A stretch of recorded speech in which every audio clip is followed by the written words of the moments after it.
All right. I appreciate those who are joining us tonight for the Bible study. As I have mentioned in our group messages, there's been a slight change up that Dr. Martin is not going to be doing it for us today. So I'd ask you to pray for Brother Toller. I'm not really sure what the circumstances are, but he had to be in the hospital. I understand it's something to do with his heart or some medical condition, but he's been in the hospital for a few days now. He thought he was going to be out in time to do the Bible study today. So I just found out a few hours ago that they weren't going to be able to do it on their side. So instead of canceling, I had actually already messed up the way I labeled this because I wasn't thinking when I made the video that it would be Dr. Martin's turn. So I listed it as one of my Bible studies on the Scorner. And so I prayed about whether to do it or not tonight because I'm actually sick as well. I've been sick since yesterday, feeling quite a bit better today, though. But having been sick myself, I wasn't sure if it was better to just cancel tonight or keep going. And so I decided after a while, since I was starting to feel better, to press on. So if you see any issues of me struggling with my words or my thoughts or anything like that, just know that I'm a little bit sick. I also see my internet connection's not good, so give me a second to correct that. Okay, so we're going to be talking about the Scorner tonight. Let me bring up the chart so that we can see how this fits into our wisdom chart. Okay, looking at the wisdom chart to see where the Scorner fits in, you'll notice that scornfulness is on the orange side next to foolishness, and it would be the opposite of understanding. It would be the counterpart to that. You'll notice that with all of these things, there's always an opposite. We saw with wisdom, there's foolishness. Apply your knowledge and know how to use that knowledge to build stuff with that knowledge, as we talked about last week.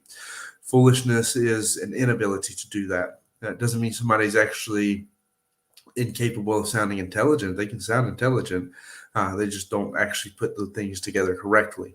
So they'll say stuff sometimes that sounds, somebody who's foolish will sometimes say something that sounds good, but when you actually weigh it out and measure it to see if it makes sense, you'll find it doesn't really hold up. They're not using that properly. Whatever bit of information they're trying to give you, they're not applying it well.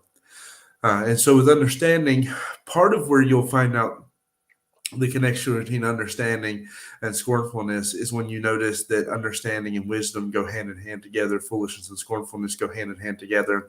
Also, as you begin to notice that understanding generates humility, whereas scornfulness generates pride, that's where you start to see that these two things go together. However, I think the biggest thing is just to study what it is. And as we study what it is, you'll see why this is an opposite to understanding. Why, if understanding gives you an ability to take information and break it down into its basic parts and understand what it means, scornfulness keeps you from doing that. It limits your ability to do so. Okay, so giving that introduction, let's take the wisdom chart down. Let's dive into a study of scornfulness and understanding. We'll look at two of them together to some degree. As just like we did with foolishness, we'll contrast it against where that was contrasted against wisdom. This will be contrasted against understanding. So our first verse is Proverbs 9, verses 7 and 8. We'll actually go all the way down to verse 12. It says, "He that reproveth a scorner getteth to himself shame, and he that rebuketh a wicked man getteth himself a blot. Reprove not a scorner, lest he hate thee. Rebuke a wise man, and he will love thee." So the first thing you have to notice about a scorner is this attitude they have towards learning. That if you try to reprove them, if you correct them, they hate you for that. Let's think about what he's saying there. If you reprove a scorner, you're going to bring shame to yourself because they don't want to hear it. They hate you for correcting them. Whereas if you rebuke a wise man, he rebuketh a wicked man, you get also a blot, it says. But if you rebuke a wise man, is the last part of verse 8, it says he will love thee. So your contrast is that someone who has wisdom in their heart, which again will grow with understanding, someone who has wisdom within their heart, when you rebuke them and show them they're wrong about something, the Bible says no chastisement is pleasurable for the present. So they may not like what you say the moment you say it, because nobody really likes to be called out on something they're wrong about in the beginning. However, as they have time to process that and break it down and understand what you said to them and see that you're correct, a wise person will love you because you corrected them. You showed them where they're wrong about something, and they're glad to have that. Whereas the scorner, which again is going to go hand in hand with foolishness, they're not interested in actually learning how to rightly use their information. They don't want that. They want to be left alone to go in their own devices. So maybe with that foundation, the best thing would be to give some definitions for what a scorner is and what the word scorn means. A scorner, by definition, is one that scorns, a contemner, a despiser, a scoffer, a derider. Those are some of the synonymous words, words that are being used to define it here. Let's see if I can find scorn real quick to give you a definition for scorn, because I want you to understand that scorn and scorner don't have the exact same definition. That a scorner is a specific person, whereas the act of scorning something is something else altogether. And I'll show you that later on, because we find that God scorns certain things. We find that wise men will scorn certain things. So the act of scorning is not in itself wrong.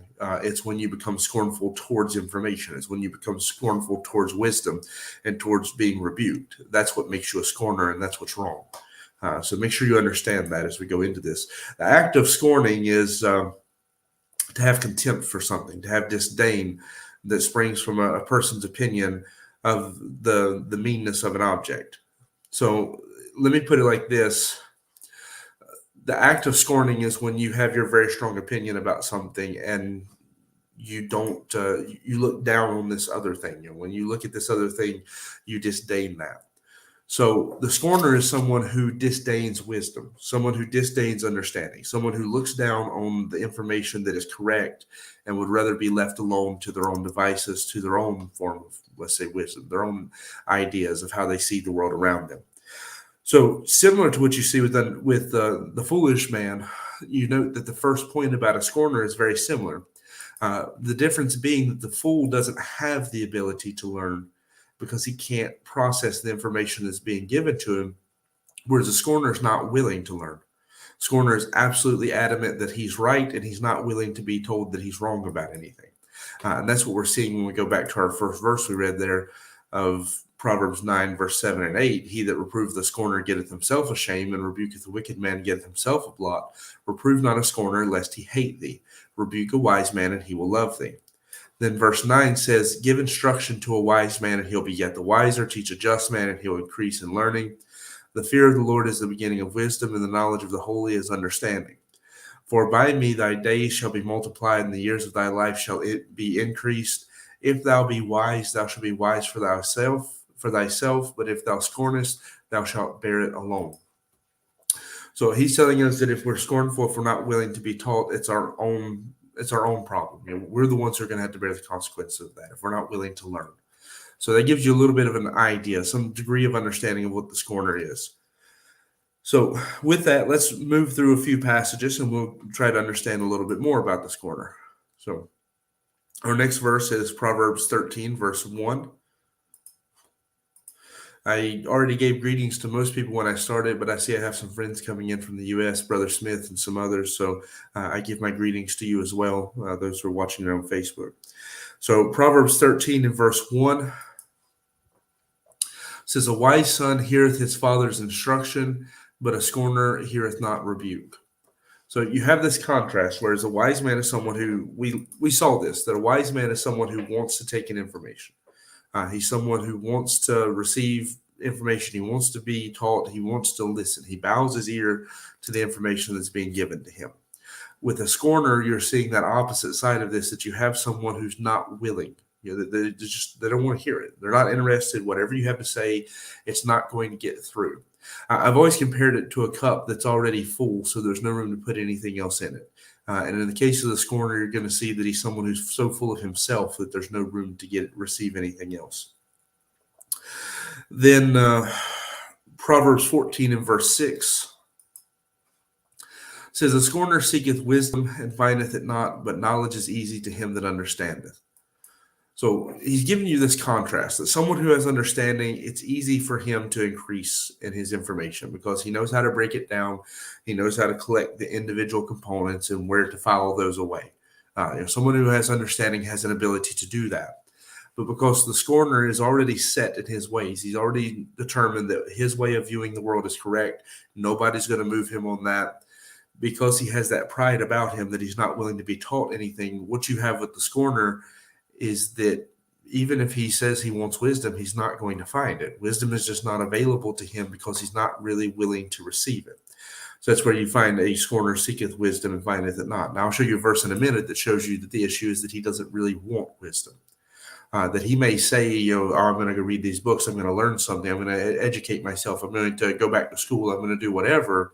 But in reality, the scorner is not willing to receive the information that's being given. He just wants somebody to confirm his views of the world that he already has.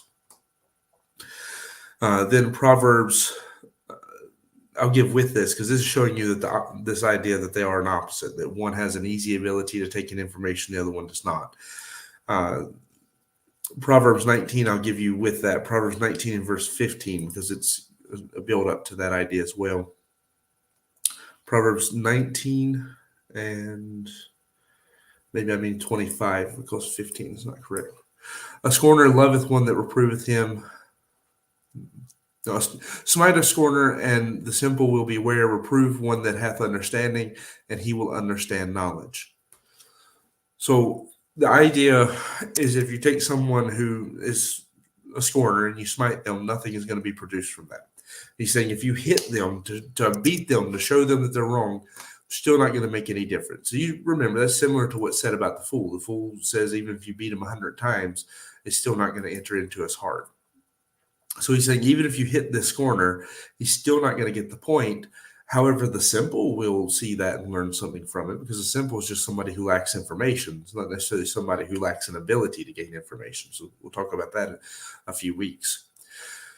And one that reprove one that hath understanding, and he will understand knowledge. So there's where you're seeing that someone who has understanding, that ability to take information, which that's what knowledge is, to take that information and to break it down and store it away inside of him. The one that has understanding is going to increase in that knowledge. He's going to store it away and have more of it. The one who is scornful is just not going to be able to do that because he's not willing to. It's really an issue of willingness. That's what you have to understand, is more so where the foolish man doesn't have a heart for it. The scorner doesn't have a heart for it either, but it's because of his pride. It's because he just doesn't care to be changed. He doesn't care to be budged. He's not willing to receive any other information. He thinks he's got it all figured out.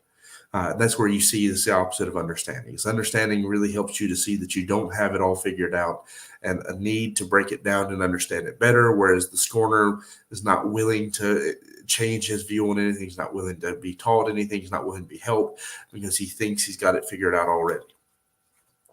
I would compare it to most, just to be honest with you, there's a lot of groups you can compare it to, but I think a lot of times you see this with teenagers, that they reach a certain point in their life that you're starting to increase in your ability to understand information. So you think you've got it all figured out, but in reality, you don't. You're missing some of the pieces. And so you start to think you're more intelligent than everybody else.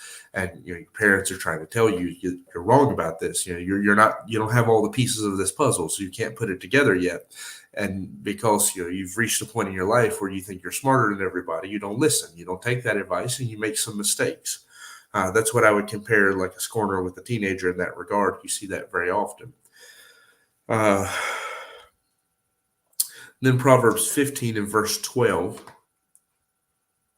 A scorner loveth not one that reproveth him, neither will he go unto the wise.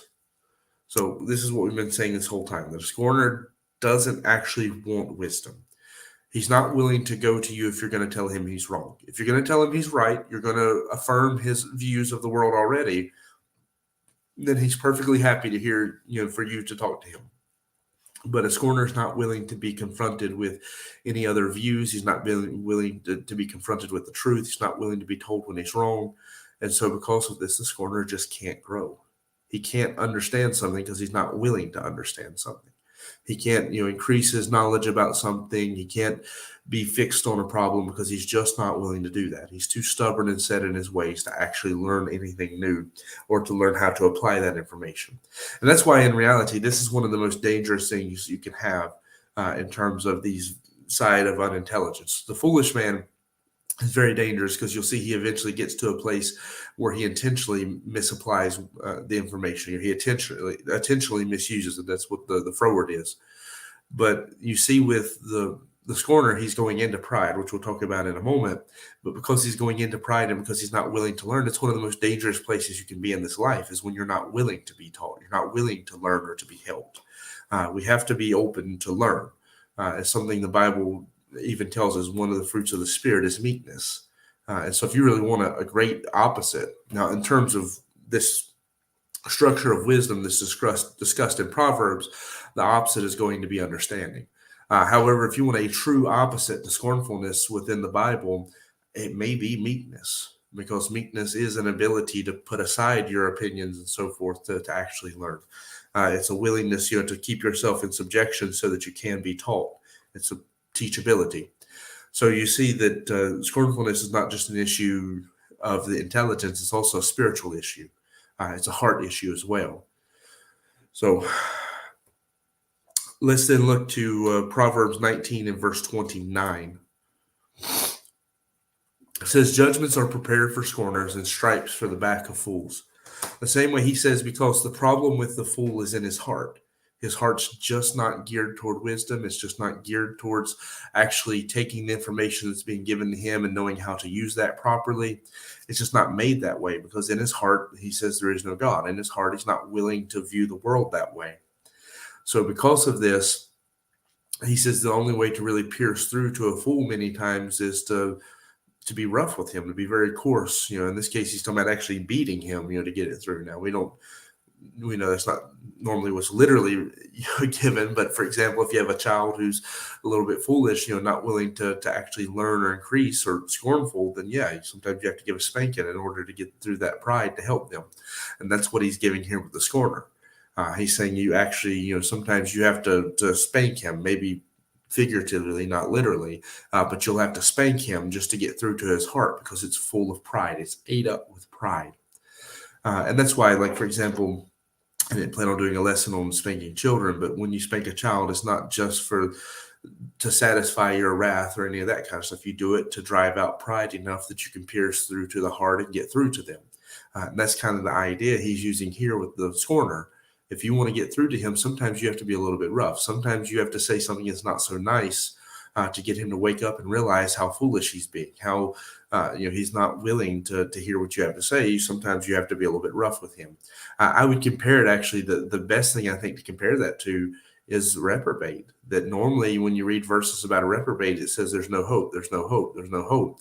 But if you pay attention, there is hope. It's just very narrow, because when you get over, I guess, to Titus, he tells you to rebuke him sharply so that he may be found sound in the faith. So he's saying someone who's reprobate, someone whose mind is worthless and incapable of producing anything good or value. He says, take that person aside and rebuke them sharply. Don't just play nice with them. Don't just try to avoid any confrontation. Be confrontational with them and show them the foolishness of their ways. Maybe, just maybe, then if you're hard with them, you'll be able to get through that hard heart. You'll be able to get through that pride. And that's what he's saying here with the scorner. He says similar things about the foolish man, that sometimes you just have to be rough with them. Sometimes you have to be very straightforward. Sometimes you have to show them the foolishness of what they're saying. You have to call them out on it in order to help that person ever have a chance of realizing where they're wrong. And you think about that. If somebody's already ate up with pride so much that they feel like I'm right, everybody else is wrong, I'm not willing to be moved on this, how else can you get through to them other than being a little bit rough sometimes? Now, don't take that as permission to just go around being mean to everybody, because the Bible tells us to let our words be seasoned with salt. It tells us to let our words be gracious. There's a time and a place for this, and it's not every time you disagree with somebody. Your words shouldn't be sharp every time you disagree with somebody. You shouldn't be harsh and cutting and mean. I mean, that's something I've had even, I guess, probably still struggle with more than I realize, is it's easy for me to be very sharp and cutting with my words. But normally in conversation, that's something God tells you not to do, not to be harsh and cutting with your words. It's only when you're dealing with somebody like this who just can't get it. Sometimes you got a child that they're just proud and they're not going to hear anything you have to say. Sometimes you have to give a spanking to get through. Sometimes you have an adult who's just not willing to listen or understand anything. Sometimes you have to be a little bit rough in the way you answer them. But it's something you have to be careful. This is not a method that needs to be thrown out at everybody you disagree with. In fact, I'll just be honest. If you're the one who's throwing it out at everybody you disagree with, you're probably the scorner. Because the scorner usually talks with fury and with pride. So does the fool. So if you're comfortable to talk down and hurt everybody, then that's what a scorner does. A scorner talks down to you because he considers your opinion to be worthless. He considers your opinion to be lower than his. That's what we saw in the definition of it, that he has a disdain for your opinion because you're just not as smart as him. You don't have this figured out as well as he does. So if you're comfortable to talk down to everybody in that way, you may actually be the scorner. I'm just giving that out as a warning because I don't want anybody to use my words against me and say that I have permission to go out and be rude to everybody, because that's not at all what he's saying here. He's just saying to use your words wisely. And when you see this pride filled up in somebody's heart, sometimes you have to cut a little bit to get through that. All right, then Proverbs 21. This is where we begin to see pride more and more coming out in it. Proverbs 21, verse 24 says, "A proud and haughty scorner is his name, who dealeth in proud wrath."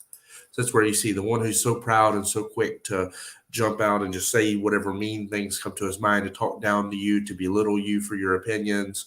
That's also probably the scorner. You find that if you study out a wise man or a man of understanding, both of them tend to be easy to entreat. They're easy to talk to. They're easy to seek advice from. God tells you that about them. Whereas the fool and the scorner are the two that don't like to be questioned. They're the two who, if you disagree with me, you must be a dummy. You must be stupid if you disagree with me. So it is actually a sign of foolishness in our heart if we're so proud that if somebody would dare disagree or ask questions, we have to get fussy about it. We want to fight about that. And I can almost guarantee most of us struggle with that more than we realize. Proverbs 22 and verse 10 says, "Cast out the scorner, and contention shall go out, yea, strife and reproach shall cease." So this shows you that more than probably anything else I've said tonight, that the real issue of the scorner, at the heart of him, is his pride. The fact that he's telling you if you'll get rid of him, then the contention will go out with him. And the reason I say that is because Proverbs 13 and verse 10 says that only by pride cometh contention. So if the scorner is the source of contention, if you have a group, let's say, and in that group there's always fighting, there's always bickering, it seems like nobody can ever get along, and then you just have this one person who, if you can get rid of them, it would get rid of all of it, that's the one who's proud. It's not just that he's the scorner, that's the one who's proud. Because the Bible says only by pride cometh contention. Contention being, this always having that tension between you and people. Always, everything leads to bickering. Everything leads to fighting. He's saying if that's the case, pride has to be involved. And that's something you need to understand in your own personal life, even if you don't feel like you struggle with some of the stuff I've talked about tonight. If you and your spouse are always fighting, if you and your friends are always fighting, if you and whoever are always fighting, somebody is struggling with pride, and usually it's both of you. Usually both of you are struggling with pride, because if both of you let go of pride, the contention will cease, because only by pride cometh contention. So the truth is that in a marriage, if one person sets out with the intention, okay, tomorrow I'm just going to be more humble about this, I'm not going to fight about everything, and then they wake up to a spouse who wants to fight about everything, then it doesn't matter. There's still going to be contention. Either that or one person's going to live in an abusive relationship. So both of you have to cast out pride. Both of you have to say, I'm going to let go of my pride. Because you'll know this. If you're standing up to fight against something, pride is the heart of the issue. It's pride that's making you feel like you have to fight about this. That's not to say there's never times where you feel like you have to stand up for something for the right reasons. However, if it's leading into contention and not just explaining the reasoning, if it's actually becoming a fight, then pride is at the heart of it. Because that's always going to be the case. Somebody's a proud person is what's causing the fighting to come about, according to the Bible. It says only by pride cometh contention. But that shows you that since casting out the scorner gets rid of contention, that the real issue of the scorner is the pride that's there. And that's why you'll note, if you think back to our chart, the wisdom chart, you'll find that the product of the scorner, if he's left to his ways, is a proud and haughty spirit. Where he just oozes and saturated with pride. He's just dripping with pride. All you can see is his pride. He just has that spirit about him of someone who thinks he's better than you. Now, saying all of that, I do want you to note something. I said in the beginning that God doesn't just use the word scorn to talk about the one who thinks he's better than everybody. Proverbs 3:34 says that God scorneth the scorners. Surely he scorneth the scorners, but giveth grace unto the lowly. In that verse, you're reminded, who does he give grace to in the Bible? And who does he hold back? God resisteth the proud, but he gives grace to the humble. God's not accidentally connecting those two thoughts. He's showing you very plainly that the issue with the scorner is a heart full of pride, a heart that's eaten up and full of itself, eaten up with pride, so that there's no room for it to receive any other information. So if you want to know what a scorner is tonight, the easy answer is that he's someone so full of himself. He's so proud of his ideas and his way of thinking, so proud of his opinion that there's no room for him to take in any new information. He can't break down new information and store it because there's no room for it. He's already filled up with his own opinions and his own ideas, and there's no room for him to be taught because of that. It's a cup that's full of itself. I mean, that's what it is. That's why there's no room to pour anything into it, because it's a cup that's already full. And it's not like you can, displace what's there by pouring something new in. No, because it's full of itself.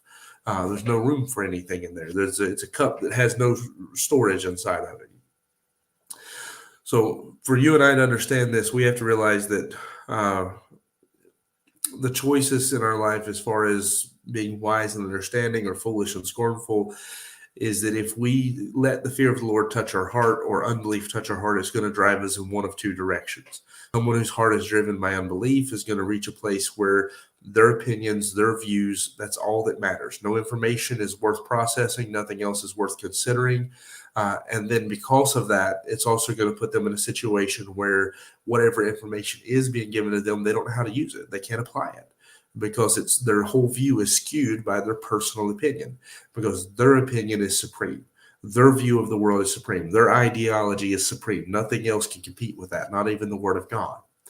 Whereas you see someone whose heart is touched by the fear of the Lord, so they begin to open their view to the world around them and begin to realize, that and I understand it's a journey from wisdom to sound wisdom, where someone's lining up their mind, their view of things completely with God. So I don't want you to think that just because I say somebody has wisdom, it means they're completely surrendered to the Bible. It's a scale. Everything has a scale to it, like this. But as you start down that direction, you find that the man who's open to see things from God's point of view and willing to see the truth and not just shut it down because it disagrees with him, that man will begin to have a better understanding of the information that's coming to him, so they can break it down and then he can use it to build it back up and come to new, better conclusions with it. That's the relationship between these four things, between wisdom and knowledge, wisdom and understanding, and then foolishness and scornfulness. It's this relationship wherein you have a choice to shut down everything that disagrees with you and not be willing to hear anything or learn anything, and therefore you have an inability to properly use your information that you have, or you have the choice to open up to what God says and hear what he's showing you, and little by little you'll begin to have a better understanding and a better grasp of the world around you, a better ability to use that information. Now, should you choose to go down the path of scornfulness, where you just disdain everything else that disagrees with you, because understand, it's not a sin to scorn something. There's lots of things you should scorn as being beneath you. That's why God says he scorns the scorner, because they're beneath him. It's, this person who's not willing to learn, he considers them to be beneath him. So it's not that the act of scorning something is in itself sin. It's when you become a scorner, which is where you get to the place where information is being given to you, you consider everything to be below you that disagrees with you. That's the danger. And if you go down that path, you're going to be eaten up with pride. You're going to become a proud and haughty person. You're going to find yourself growing in foolishness, and probably even to the point of being a froward person, wherein you intentionally will bend the information and twist the facts so as to support your ideas, no matter how wrong they may be. So that's my lesson for tonight. Maybe I tried to get back down close to 30 minutes, and I'm even finishing a little bit before, but also, as I said in the beginning, I've been quite sick since yesterday. I'm not sure if I'm having a bout of tonsillitis come in again, because I don't really have a sore throat or anything. If it's not sure, I don't think it's COVID at all, because I don't have any loss of smell or anything. I just haven't felt good. So we're fine. Everything's on schedule. I'm already starting to feel better, and I'll be fine by tomorrow. But anyways, I appreciate your prayers for Brother Toller and whatever situation is going on there with him, that we had to move the Bible study with Dr. Martin until next week. I assume we'll pick back up with him. But thank you for being here. If you have any questions, I'll try to take those real quick. Like I said, I'm not so sick that I can't take questions. It's just not in the best clarity of mind today. All right, so if we have any questions, feel free to ask those. I know it takes time to send those in. Hopefully everything makes sense in regards to what the difference between a scorner and so forth, all of this is. I appreciate Brother Smith said he's praying for me. I appreciate your prayers for me as well. Oh, also, I'll mention if anybody didn't get the message on Facebook or on the group, we woke up to something quite interesting yesterday. Woke up to the sign on the church getting ripped off and blown over into this light pole next to where I park the van a lot of times. So if you drive by the church and notice half the sign's missing, it's because the hurricane or storm or whatever we're calling it, Eunice, decided to take our sign with it. So it's laying in the front of the church because, as I said, I didn't feel well, so I didn't have a lot of strength to be lugging it around to wherever I needed to put it because it actually is metal. But anyways, that sign is completely beat up and damaged. I don't think we'll be able to put it back. So I've got to look at how fast I can get a new sign made and put up for anybody who's curious about that situation. And then also, I'll mention that we had some other stuff going on, but I won't talk about that in a public format. So, anyways, just remember to pray for one another. I don't see any questions coming in. I appreciate you being here to be a part of the study. I'll go ahead and throw up that.